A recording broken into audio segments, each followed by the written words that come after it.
a la asignatura Salud Pública 2 y Planeamiento Estratégico. Vamos a tener esta asignatura esperando que puedan ustedes disfrutar de los contenidos que tiene, sobre todo porque hay muchos elementos que van a servir para, digamos, lo que ustedes van a enfrentar prontamente, que es el Examen Nacional de Medicina el próximo año, y luego el CERUMS. Así que hay cosas interesantes ahí que espero que puedan aprovechar. Estoy en contacto con Daniel, que es el delegado de ustedes, que ¿no? En comunicación para cualquier duda o cualquier circunstancia. Pueden contar conmigo, soy el doctor José Garay, ustedes ya, algunos de ustedes me conocen, así que con toda confianza, por favor, pueden ustedes escribirme al correo, ¿no? Mi correo está en la presentación que ustedes tienen en el aula virtual, y también, digamos, a través de Daniel podemos coordinar cualquier situación. Asimismo, el coordinador de la asignatura, el doctor Augusto Díaz, también estará en contacto con ustedes permanentemente para ver todo lo relacionado con sus seminarios. He colocado en el chat un forms que me gustaría, por favor, que ingresen, lo puedan responder, me va a servir de asistencia, ¿ya? Así que, por favor, tengan la bondad de responderlo para poder hacer un poquito más amena nuestra clase del día de hoy.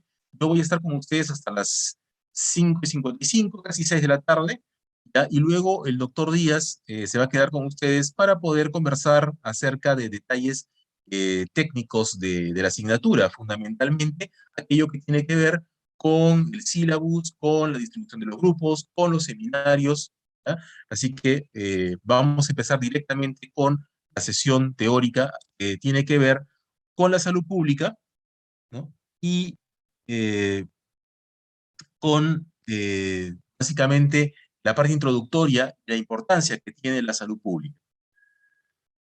Muy bien, entonces voy a proyectar mi pantalla.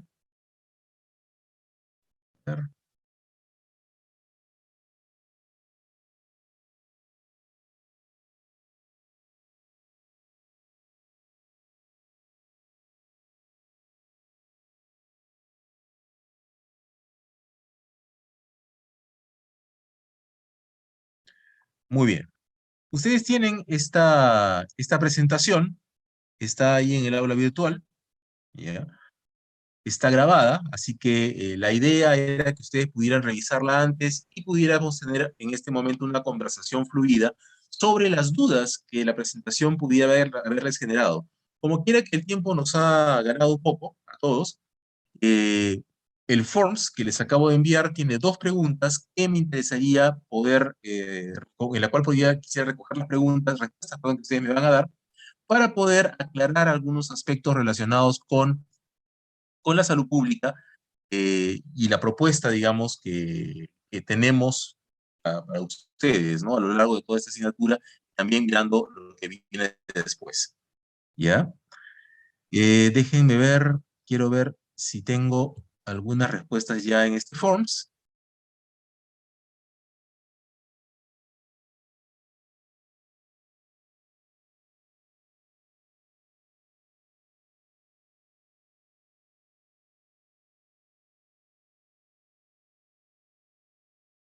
Tengo 29 respuestas, ¿ok? Bien, vamos a ver si puedo compartir. Ustedes están, no sé si están viendo, voy a compartir con ustedes la pantalla del Forms primero. Ya,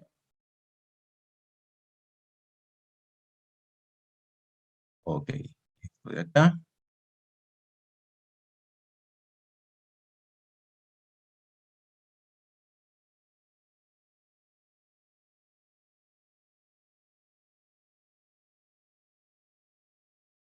Muy bien.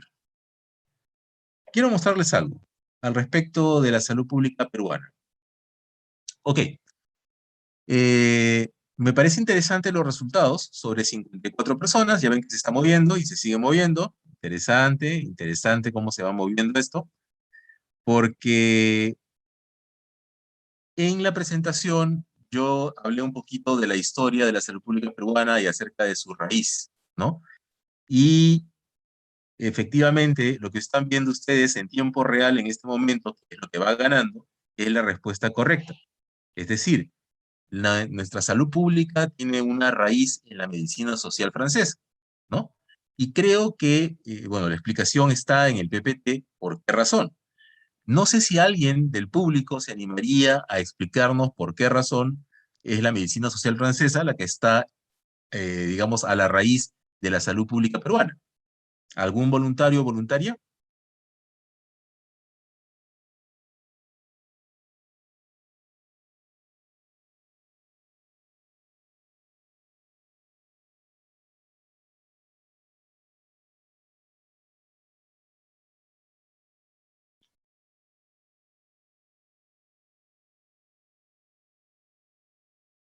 Ok, todavía no. Muy bien, entonces, eh, Aarón Chávez, ¿estás ahí? Sí, doctor, buenas tardes. ¿Tienes, ¿tienes habilitado el micrófono?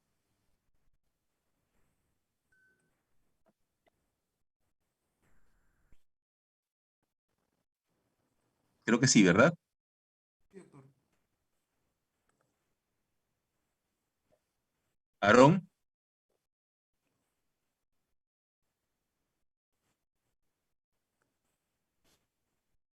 Aarón, ¿estás ahí? Aarón Chávez,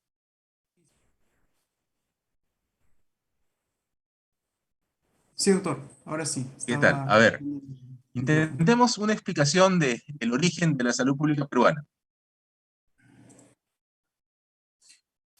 Ujú.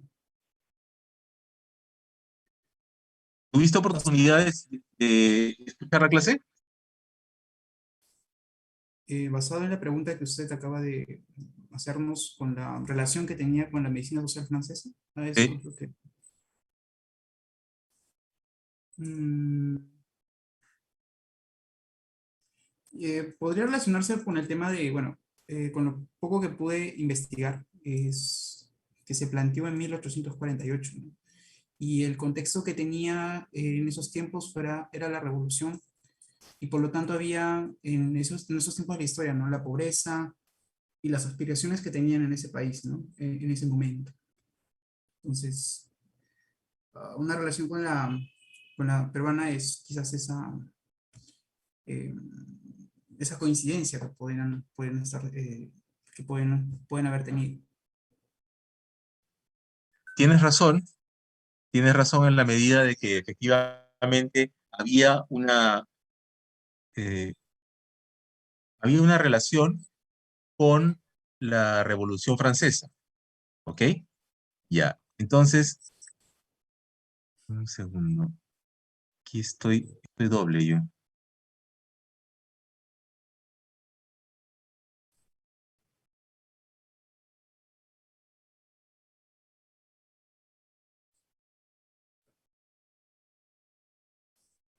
Bueno, a ver, efectivamente tiene que ver con la Revolución Francesa.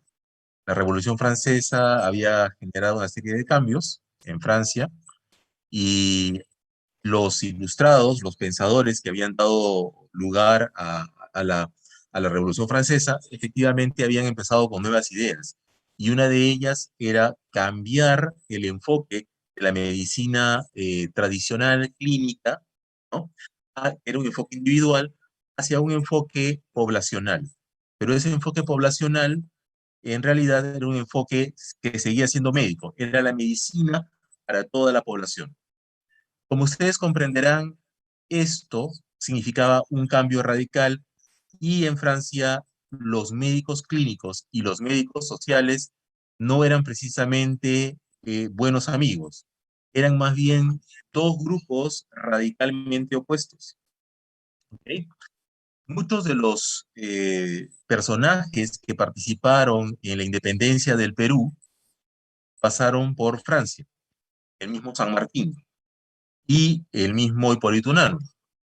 Hipólito Unanue fue el que recoge la medicina social francesa y con ese enfoque de la medicina social francesa justamente implementa una serie, un cuerpo de conocimientos a nivel del Perú, ¿no? Que luego se van a convertir en la salud pública peruana.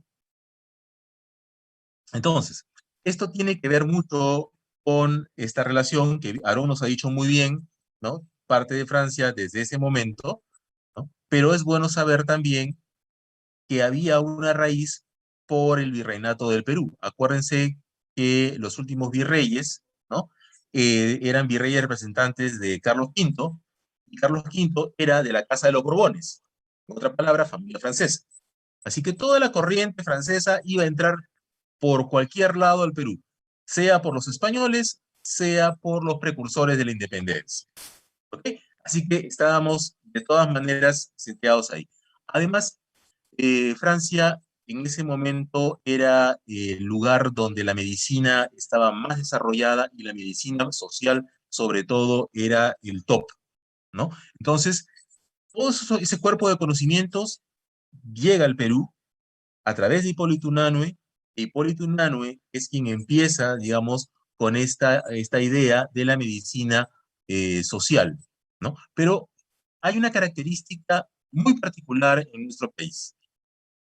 Hipólito Unanue, cuando genera la corriente de medicina social, que luego se va a convertir formalmente en la salud pública peruana, no lo hace contrapuesto a la medicina clínica, sino todo lo contrario.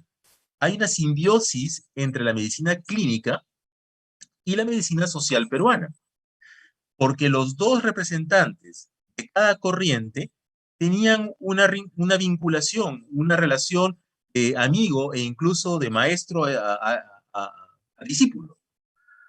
Hipólito Unanue, que era el maestro, y Cayetano Heredia, que era el discípulo. Hipólito Unanue representa la medicina social en el Perú, y la medicina clínica del Perú es la que representa Cayetano Heredia. Entonces, ambos eran muy buenos amigos. No había una diferencia entre el pensamiento médico-social y el pensamiento clínico, sino más bien una coexistencia. Y eso es muy importante, porque si bien es cierto, en un escenario como de Francia, esto era visto de una manera divergente, opositora, ¿no? En el Perú, la salud pública y la medicina clínica se construyen juntas. ¿Sí? Entonces, esto tenemos que tenerlo claro porque esto es parte del ADN de la salud pública peruana. Y la salud pública peruana todavía tiene, digamos, estas características. Todos los que nosotros que hacemos salud pública hemos sido formados como médicos clínicos. Sin embargo, que la práctica de la salud pública no está ajena a nuestra práctica clínica. Muchos de los que dedicamos a salud pública han hecho alguna especialidad clínica y aún habiendo hecho la especialidad clínica, también hacen salud pública. Así que esto es parte de nuestra formación como médicos clínicos inclusive. ¿Ok? Sí. Como dice, a ver, acá teníamos una participación. Perdonen, vamos a ver para ampliar un poquito. Como dice Cristian, efectivamente, el contexto de la medicina social es el contexto de la revolución industrial en Europa. ¿Ok? Y esto también tiene mucho que ver con la forma como la medicina social digamos, se extiende y evoluciona. Inicialmente esta medicina social está centrada en lograr, digamos, introducir un elemento de justicia social dentro de las sociedades europeas. ¿Por qué razón? Porque justamente los obreros, aquellos que trabajaban en las minas de carbón, aquellos que trabajaban en las, digamos, fábricas, ¿no? Que habían en Europa en ese momento, eran personas que estaban prácticamente desprotegidas. Estaban desprotegidas hasta el año de 1883, en que al canciller alemán Otto von Bismarck se le ocurrió crear un sistema de protección para los trabajadores, un sistema llamado seguridad social. Ese sistema que hoy representa para nosotros la seguridad social, es decir, el seguro social de salud, es salud, ¿no? Entonces, esto, todo esto tiene una razón, tiene una corriente detrás. Es una idea de lograr un equilibrio social, ¿bien? Pero hay que decir que ni la intención del capitalismo europeo que también le interesaba proteger la salud del trabajador, pero de manera individual, ni la medicina social, que veía cuidar la salud de toda la población, ninguno de ellos logró de alguna manera eh, limitar aquellos elementos que generaban o estaban relacionados con la enfermedad. Uno de ellos, por ejemplo, la pobreza. Otro de ellos tenía que ver, por ejemplo, con los accidentes laborales. Entonces, nosotros nos podemos a ver estas dos caras de la moneda de la medicina clínica y la medicina social, contextualizada en un contexto de revolución industrial, con empresas, con industrias, con minas, ¿no? Y de pronto nos encontramos con una realidad que es hasta cierto punto chocante, porque se esperaría que ese gran impulso de crecimiento económico que se generó en Europa a final del siglo XIX, pues hubiera generado mejores condiciones de vida. Y en realidad no ocurrió. Ocurrió más bien un enriquecimiento de muchos países y de muchas familias dentro de estos países, pero no de la misma manera para toda la población. Entonces, los esfuerzos, como el de Bismarck, por ejemplo, que es un esfuerzo justamente de llevar justicia social, ¿no? Hacía de que justamente esta salud pública fuera cada vez más democrática, más solidaria y pudiera equilibrar un poco la balanza. Si ustedes tienen a bien revisar un poco la historia de la seguridad social y las decisiones de Bismarck, se van a dar cuenta que había una serie de elementos que Bismarck puso en este modelo de seguridad social para que los empleadores realmente respondieran ante los problemas de salud que tenía digamos, el grupo de trabajadores y también la protección a sus familias. Por ejemplo, si en caso alguno de ellos tenía algún accidente, pues su familia tenía que recibir algo como compensación por ese accidente, ¿no? De tal manera que no quedaran en la miseria. Y si en caso el obrero muriera, también recibir una asignación por sepelio, ¿no? Entonces, todos esos elementos están detrás del pensamiento de la medicina social. En nuestro país, esto generó también esta corriente de medicina social, ¿no? Representada por Hipólito Unanue, con una serie de decisiones que debían apoyar justamente el desarrollo del país con más higiene, con más, digamos, conciencia del cuidado colectivo, ¿no? Ese fue un poco el enfoque que le da Hipólito Unanue a esta nueva corriente. Pero no es sino hasta inicios del siglo XX que la medicina social peruana toma el nombre de salud pública. Específicamente estamos hablando del año 1935. El año de 1935 llega la corriente de salud pública desde los Estados Unidos, traída por los médicos que habían viajado a hacer estudios allá, específicamente de la escuela de la Universidad de Harvard. Uno de ellos, digamos, icónico de todos, el doctor Alberto Hurtado. Y esto hace que en la Facultad de Medicina de San Fernando se cree un departamento de medicina preventiva y salud pública que hasta ahora existe.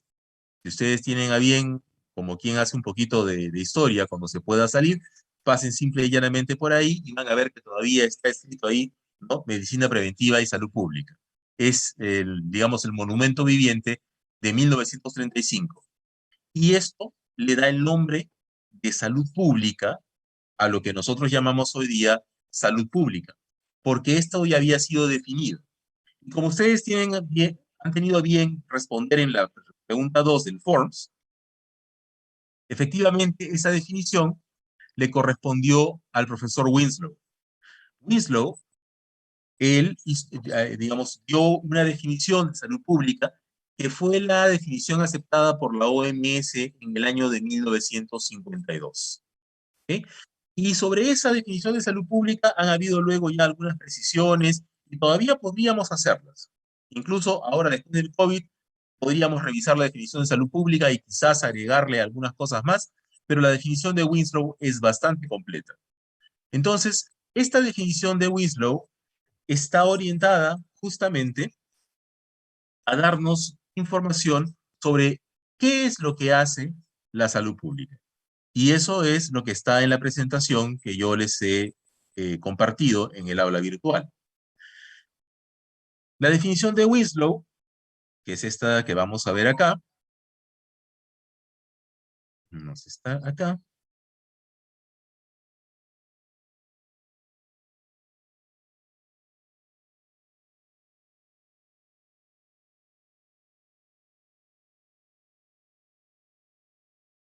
Ya, ok, perfecto. Entonces, la definición de Winslow, ah, funcione, acá está. Es esta que ustedes ven acá, que está sombreada en amarillo, ¿no? La ciencia y arte de prevenir las enfermedades, prolongar la vida y fomentar la salud. Y la eficiencia física mediante esfuerzos organizados de la comunidad para sanear el medio ambiente, controlar las infecciones de la comunidad y educar al individuo en cuanto a los principios de higiene personal, organizar servicios médicos y de enfermería para el diagnóstico precoz y el tratamiento preventivo de las enfermedades, así como desarrollar la maquinaria social que le asegure a cada individuo de la comunidad un nivel de vida adecuado para el mantenimiento de la salud. Muy bien, entonces, esta definición sigue siendo actual. Y en esta definición vamos a encontrar seguramente algunos elementos que nos hacen recordar a lo que estamos viviendo con la COVID-19. Adriana Barbosa, ¿estás por ahí? Adriana. Sí, doctor. Buenas Hola, tardes. Adriana. ¿Te animarías a, leyendo esta definición, a decirnos algún elemento que te haga recordar lo que estamos viviendo con la pandemia de COVID-19?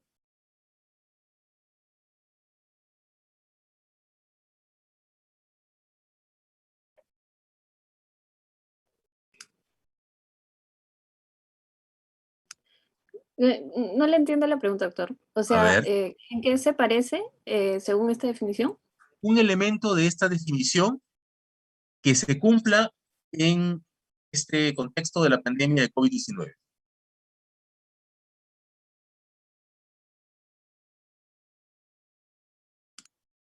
Ah, bueno, que mediante la salud pública, o sea, desde que comenzó todo este contexto de la pandemia, hemos podido frenar de alguna forma la cantidad de contagios con las medidas que dictó el gobierno, ¿no? De quedarnos en casa y todas esas medidas que dijeron que si se cumplieron o no, bueno, de alguna forma ayudaron a evitar más muertes de las que pudo haber, o no, no sé, más o menos.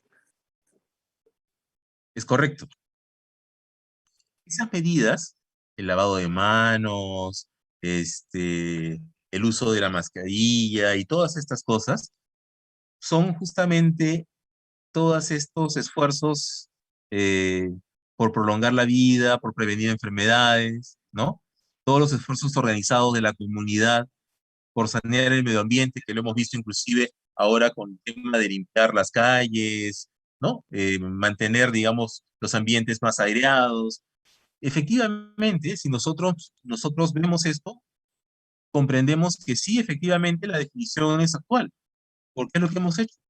Todos estos esfuerzos para tratar de controlar las infecciones de la comunidad y educar al individuo en cuanto a los principios de higiene personal. ¿Sí? Así que la definición de Winslow sigue siendo vigente. Sí, creo que había una manito levantada ahí. Sí, doctor, justo quería, no sé si me escucha. Sí, te escucho, claro. Ya, justo quería resaltar esa palabra que usted le acaba de mencionar, educar al individuo. Es que en estos momentos de pandemia, antes, Ajá. si se compara mucho la educación que ahora, o sobre todo con la higiene, el cuidado de la higiene que ha resaltado bastante en la ciudadanía, el lavarse las manos, el cuidar dónde reposa, dónde toca y también si esto se lleva directamente al rostro. También mantener la distancia, toda nuestra vida ha cambiado totalmente y más que todo ha reforzado tal vez la higiene, el ser precavido y principalmente la palabra educar al individuo es lo que nos ha hecho a la fuerza, tal vez, con esta pandemia ha hecho que nosotros aprendamos tal vez un poco a la mala, ¿no? Es muy triste toda esta situación que estamos pasando, pero principalmente esa palabra quería resaltar. Es interesante lo que mencionas, Eden, pero quiero decirles que esto no es algo que nos haya pasado solo a nosotros. Y por eso les puse esta diapositiva acá, que está antes justo, con este señor. El doctor Jean-Claude Sournia fue expresidente de la Sociedad Francesa de Historia de la Medicina. Y él ya, digamos, en los años 60, 70, ya se quejaba y decía, mucho hablamos de medicina, pero ¿por qué comenzamos tan tarde a hablar de salud pública? Y quizás tengamos esa sensación, ¿no? De que hemos estado hablando mucho de temas relacionados con la medicina clínica, incluso con procesos como el aseguramiento y todas estas cosas, y de pronto nos olvidamos de cosas que eran muy, muy elementales y que eran esenciales, y que la COVID-19 nos hizo recordar que teníamos que hacer.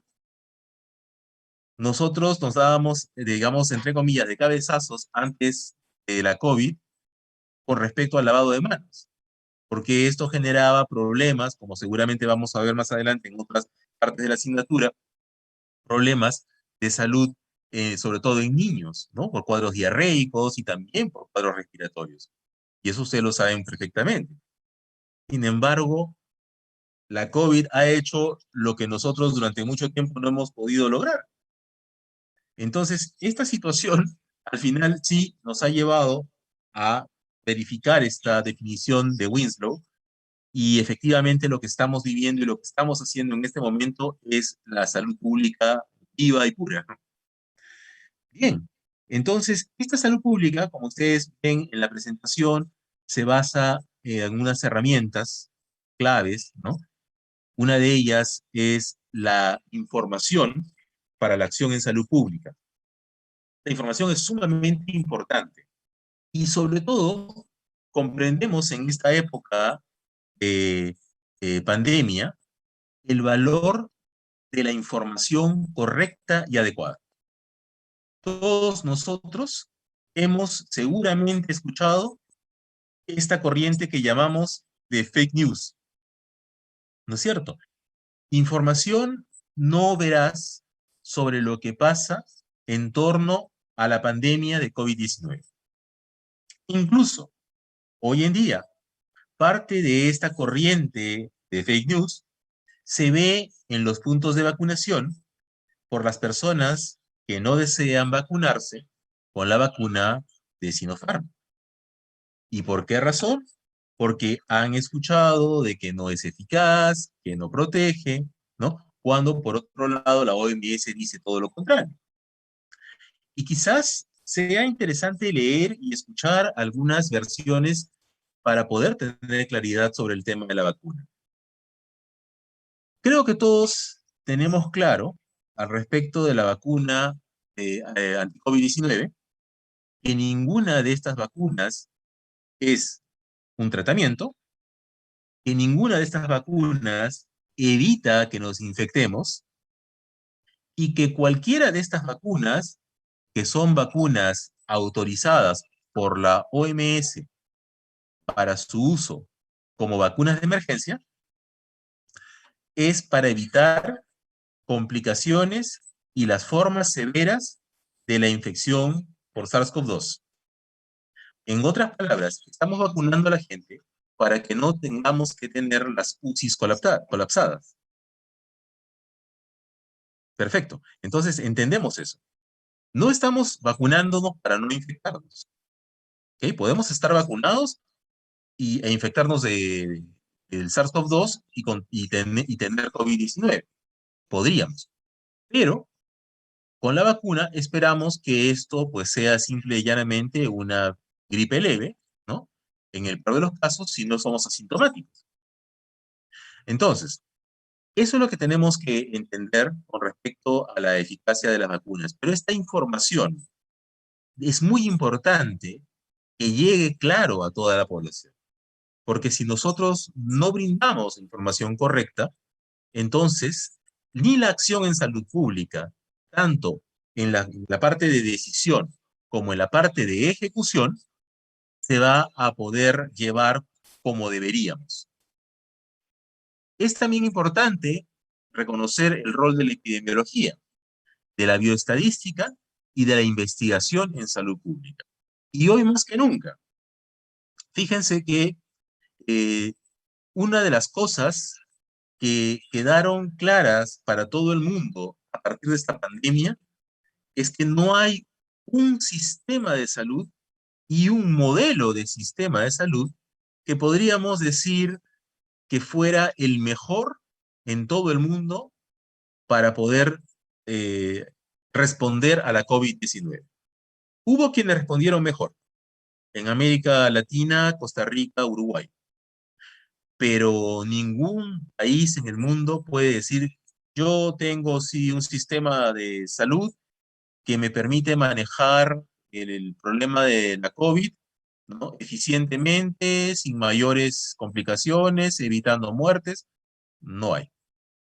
Entonces, esto lo han entendido organismos internacionales, la OMS para empezar, lo ha entendido Bill Gates, lo ha entendido Johns Hopkins, lo ha entendido el Instituto de Investigación y Desarrollo de Canadá, lo ha entendido British Medical Journal of Medicine, lo ha entendido la Biblioteca Central de Medicina, lo ha entendido una serie de organizaciones a nivel mundial que justamente el año pasado desarrollaron el 6º Simposio Global de Investigación de Sistemas de Salud, al cual tuve la oportunidad de asistir.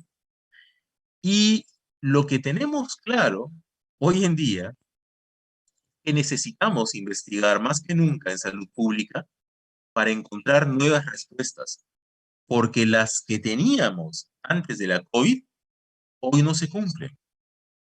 Hay una serie de modelos matemáticos que se ensayaron para predecir el comportamiento de COVID y no hemos logrado hacerlo. De hecho, las herramientas más fidedignas para ver cómo van los contagios, como el dashboard de Johns Hopkins, que ustedes seguramente lo conocen, o el mismo dashboard de la OMS, se basan en información de día a día. No hay un modelo matemático ni una ecuación detrás que te diga cuántos casos van a haber al día siguiente. Entonces, tenemos un problema dentro del conocimiento médico, dentro del conocimiento en salud, dentro del conocimiento en salud pública, a todo nivel. Por lo tanto, hoy más que nunca, la investigación en salud pública se convierte en una herramienta fundamental para poder enfrentar los nuevos retos que tenemos a partir de ahora con esta pandemia de COVID-19. Bien, entonces, dicho esto, la OPS, que también tenía, digamos, hace ya algunos años, algunos proyectos detenidos, pues aceleró y el año pasado sacó las nuevas funciones esenciales de la salud pública, justo a partir de este contexto de la COVID. Esto que está en la presentación que ustedes tienen son las funciones esenciales de la salud pública de 1990. Y han pasado exactamente unos 30 años para que la OPS las actualice. Las actualice no eliminándolas, sino ordenando su distribución. Sobre todo, resaltando aquello que es importante dentro de 4 componentes. El componente de evaluación, el de desarrollo de políticas, la asignación de recursos y el acceso de la población. Y todo esto tiene una lógica. Fíjense, nosotros desarrollamos políticas y asignamos recursos para que cuando la población acceda, tenga lo que necesita. Vamos a evaluar esto con la finalidad de corregir cualquier cosa que haya y retroalimentar nuestras políticas para ver qué nuevos recursos tenemos que asignar con la finalidad que el acceso de la población les permita obtener aquello que necesitan. Se dan cuenta que esta estructura es mucho más potente en cuanto a la lógica que esta de acá. Esta de acá era realmente un disco sinóptico donde teníamos del 1 al 11, 11 funciones esenciales de la salud pública que se especificaban cada una de ellas en el documento. Pero ahora, en la presentación de Funciones Esenciales de la Salud Pública 2020, lo que tenemos es un diagrama, un esquema que sistematiza estas funciones, las precisa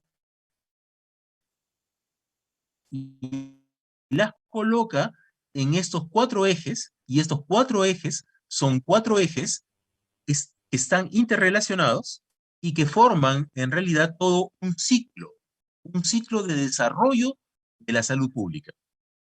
Interesante, ¿no? Interesante verdaderamente. Muy bien.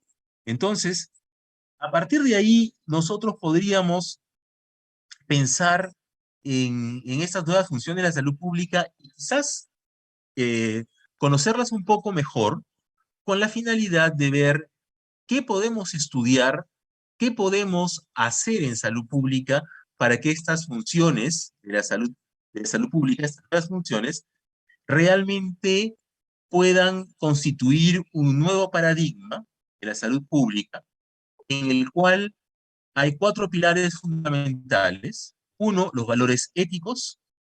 2, las condiciones sociales, económicas, culturales que nosotros llamamos, que determinan la salud, que llamamos determinantes de la salud.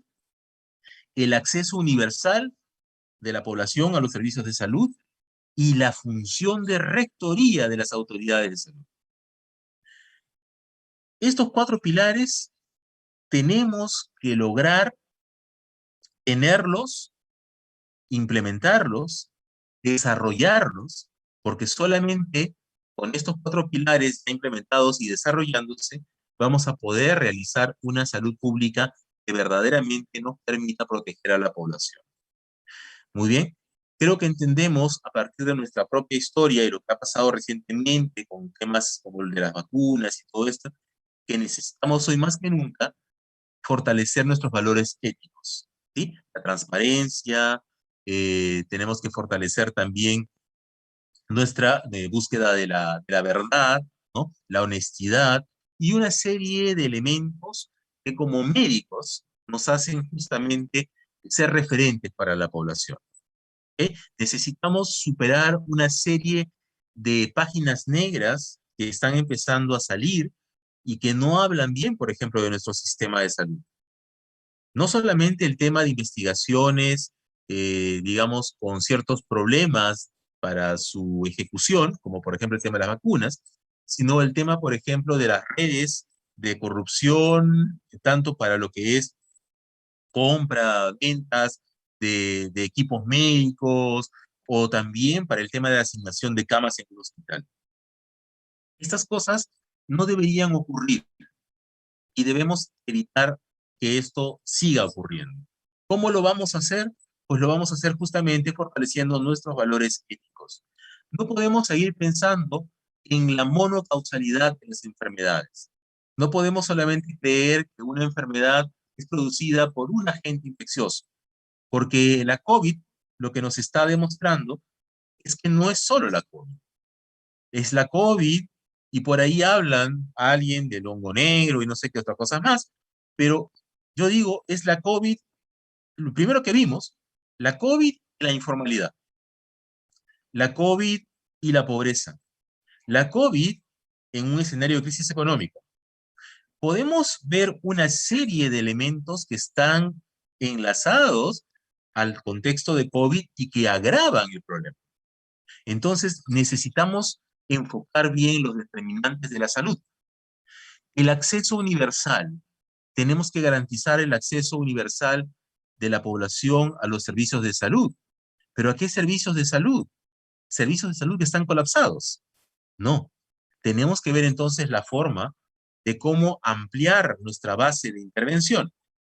Quizás debamos apostar ahora con mucho más energía y mucho más estructuración a estos recursos virtuales. Y quizás sea el momento, el verdadero momento de la telesalud y la telemedicina. Tenemos entonces que pensar en otras alternativas.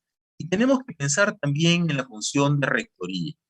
Esto es muy importante, porque todos estos procesos dentro de la salud pública que tienen que responder a las necesidades de la gente, tienen que ser conducidos por alguien.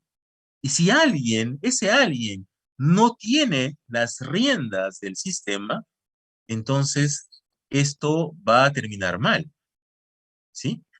Entonces, es importante entender hoy más que nunca este rol de rectoría. Que se llama Ministerio de Salud de nuestro país, pues entonces eso es lo que hay que fortalecer, ¿no? Esto va más allá del hecho de si el sistema es único o no es único, si tenemos 2, 3, 4 prestadores, no, va más allá. Va por una capacidad de generar todo un consenso dentro del grupo de trabajadores en salud, pero también con un acompañamiento de la confianza de la población. Y eso se tiene que construir. Menuda tarea que le toca a nuestras autoridades, sobre todo a estas, digamos, después, por lo menos durante lo que dure la pandemia y cuando termine, sobre todo. Muy bien, a lo largo entonces de este tiempo, la salud pública ha logrado algunas cosas importantes. Hemos logrado en varias partes del mundo disminuir la pobreza, ha habido una contribución de la salud pública en la disminución de la pobreza, al reconocimiento de la salud como derecho básico, ¿no? A los esfuerzos por la salud universal, la importancia de los sistemas de información, el enfoque de determinantes que decíamos, la colaboración y la acción multisectorial, las políticas, planes y programas para el desarrollo equitativo, la inclusión como un enfoque estratégico para reducir las inequidades en salud. Pero al mismo tiempo que hemos logrado estas cosas, hay cosas que no hemos logrado. Como les dije desde un inicio, y esto es histórico porque viene de la medicina social, no hemos logrado reducir las dificultades económicas.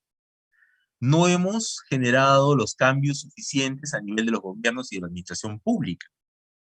Nuestra capacidad para detectar, documentar y abordar inequidades en salud todavía es limitada. La interculturalidad y la protección social son temas que están crudos. La atención todavía no es lo suficientemente adecuada para el contexto de lo que es prevención y atención primaria. Tenemos limitaciones de recursos humanos, tenemos interferencia de entidades de la industria, sobre todo con respecto al tema de medicamentos, por ejemplo. Tenemos enfermedades o emergencias que son recurrentes, ¿no? O otras enfermedades. Ustedes se imaginan, por ejemplo, sobre la pandemia que estamos llevando, ocurriera un terremoto. O sea, eso sería llover sobre mojado. Y además, una inmigración no controlada. Entonces, fíjense todos los retos que tenemos por delante desde la salud pública. Y esto no lo va a hacer, digamos, con todo el respeto que me merecen los periodistas, o tampoco los deportistas, ¿no? En realidad podrían contribuir, pero ¿quiénes tenemos que liderar este proceso? Somos los profesionales de la salud. Y tenemos que recordar aquí el valor importantísimo del médico, más allá de llamarlo líder de un equipo de salud o no, recordar el origen de nuestra salud pública. Medicina social, salud pública, tiene que ver con nuestro ADN. En nuestro ADN coexiste la medicina clínica y la medicina social.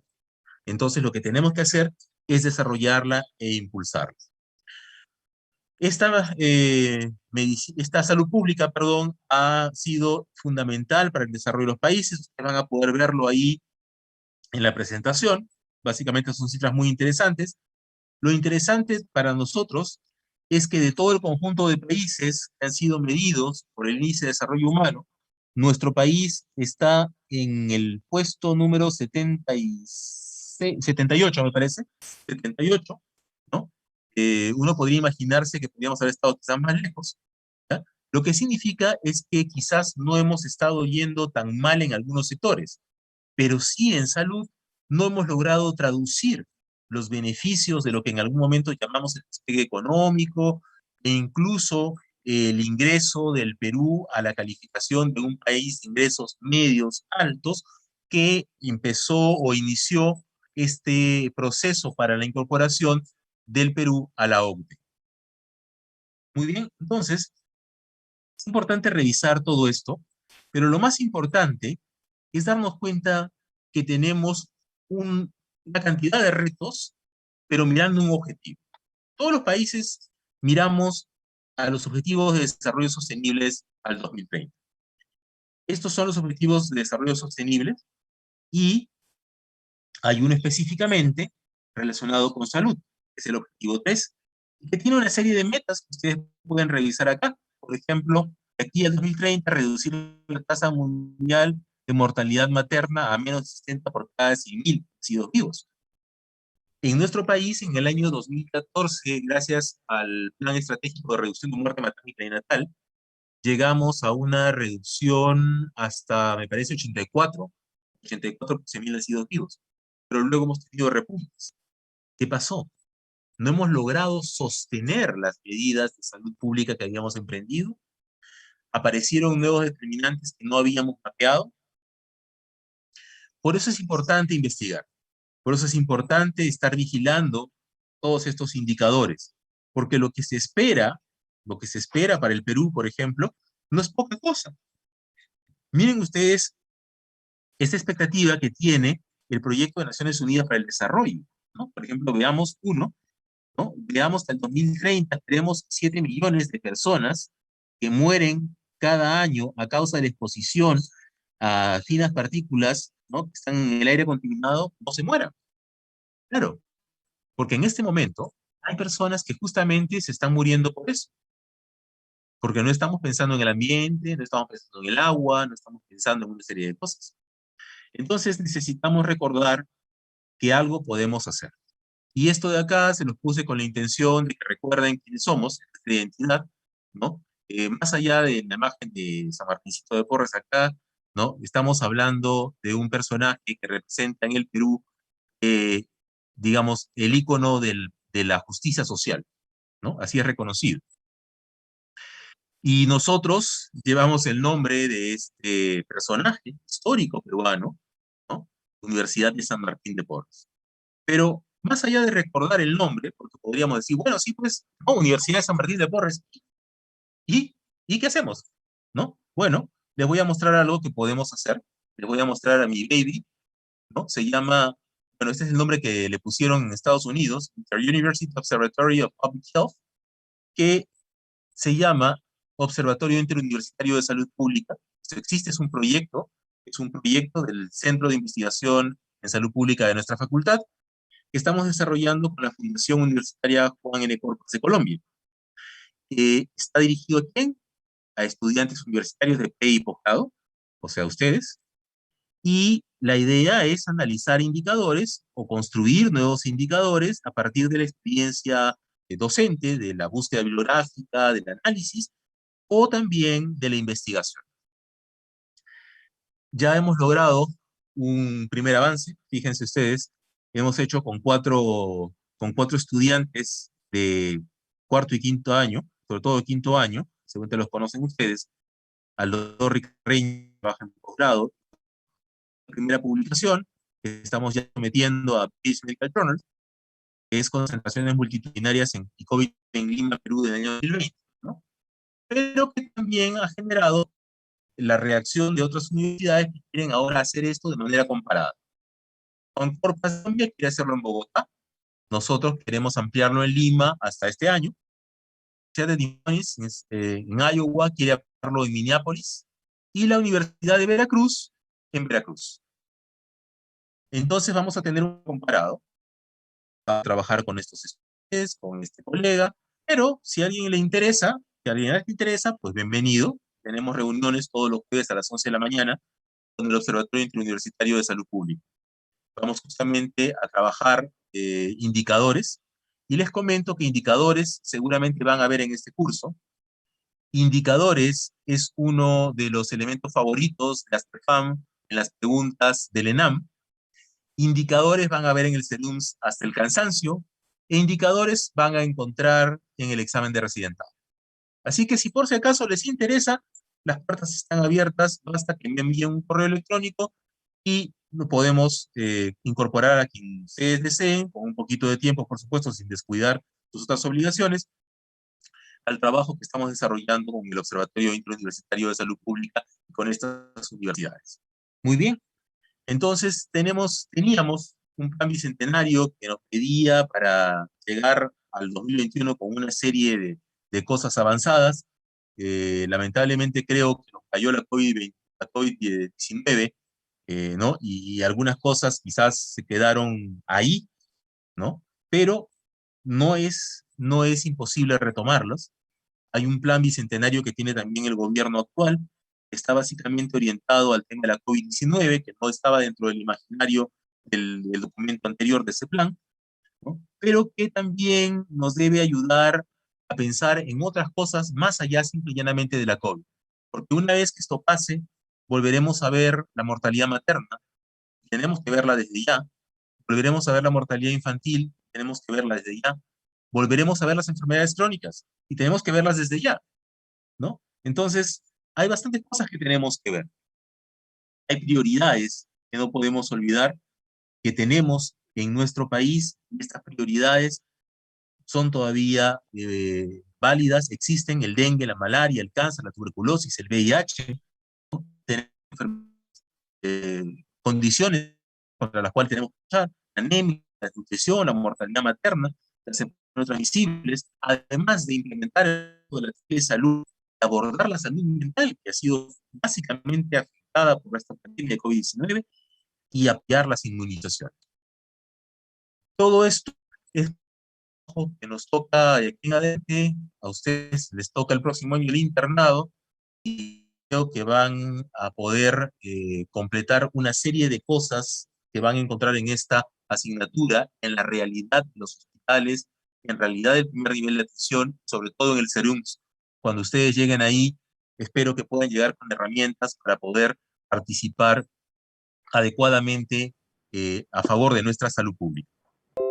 Muy bien, yo los tengo que dejar en este momento y voy a dejarlos con el doctor Augusto Díaz, que ya está aquí con nosotros, para que puedan abordar con él el tema de cómo vamos a llevar adelante nuestra asignatura. Cualquier duda que ustedes tengan, pueden ustedes dirigirse al doctor Augusto Díaz, o a mí cuando ustedes gusten a través del correo electrónico, que estaré encantado de recibir sus comentarios, preguntas, iniciativas, ¿no? Y poder comunicarnos entre todos. Muy bien, muchísimas gracias, muy buenas tardes, nos estamos encontrando la próxima semana. Augusto, te dejo con nuestros estudiantes de sexto año. Muchas gracias. Gracias, José, muy amable. Bien, buenas tardes a todos ustedes, ¿sí? En primer lugar, quiero darles la bienvenida al curso de Salud Pública 2 y Planeamiento Estratégico, ¿sí?